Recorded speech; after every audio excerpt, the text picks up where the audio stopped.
Why are misheard lyrics called Mondegreens?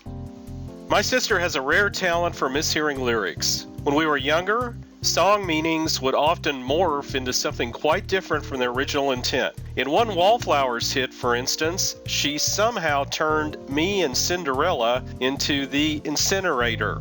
It is actually a common phenomenon with the curious name Montegreen. Montegreen means a misheard word or phrase that makes sense in your head, but is in fact entirely incorrect. The term Montegreen is itself a montegreen. In November 1954, Sylvia Wright, an American writer, published a piece in Harper's where she admitted to a gross childhood mishearing. When she was young, her mother would read to her from the Reliques of Ancient English Poetry, a 1765 book of popular poems and ballads. Her favorite verse began with the lines, "Ye Highlands and ye Lowlands, oh where hae ye been? They hae slain the Earl o' Murray and Lady Montegreen."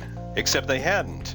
They left the poor Earl and laid him on the green. He was, alas, all by himself. Hearing is a two-step process. First, there is the auditory perception itself, the physics of sound waves making their way through your ear and into the auditory cortex of your brain. And then there is the meaning making, the part where your brain takes the noise and imbues it with significance. Mondegreens occur when, somewhere between the sound and the meaning, communication breaks down. You hear the same acoustic information as everyone else, but your brain doesn't interpret it the same way. What's less immediately clear is why, precisely, that happens. The simplest cases occur when we just mishear something. It's noisy and we lack the visual cues to help us out. Basically, anytime we can't see the mouth of the speaker. One of the reasons we often mishear song lyrics is that there's a lot of noise to get through, and we usually can't see the musicians' faces.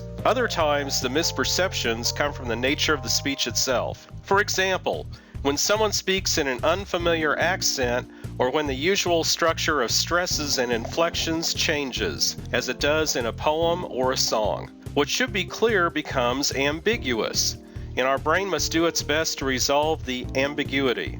Human speech occurs without breaks. When one word ends and another begins, we don't actually pause to signal the transition. When you listen to a recording of a language that you don't speak, you hear a continuous stream of sounds that is more a warbling than a string of discernible words. We only learn when one word stops and the next one starts over time, by virtue of certain verbal cues. For instance, different languages have different general principles of inflection, the rise and fall of a voice within a word or a sentence, and syllabification, the stress pattern of syllables, combined with actual semantic knowledge.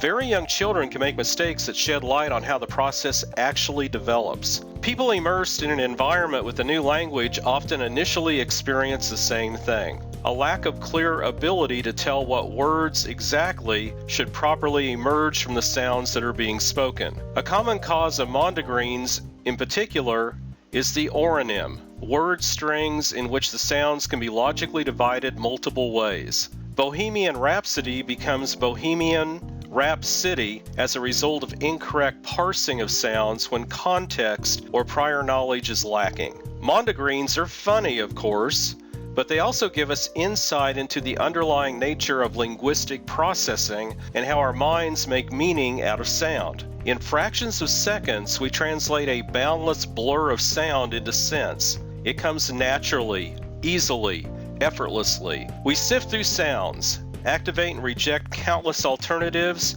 and select one single meaning out of a myriad of homonyms, near matches, and possible parsings. Even though speakers may have different accents, pronunciations, intonations, or inflections. And in the overwhelming majority of instances, we get it right. To gain a better appreciation of how complex that constant, instantaneous, interpretive dance is, consider the problems of speech recognition software, which, despite recent improvements, still usually generates a mix and muddle of whatever a user was trying to say. Our brains are exceptional creators of logical meaning, even when it's not quite the intended one. Who knows?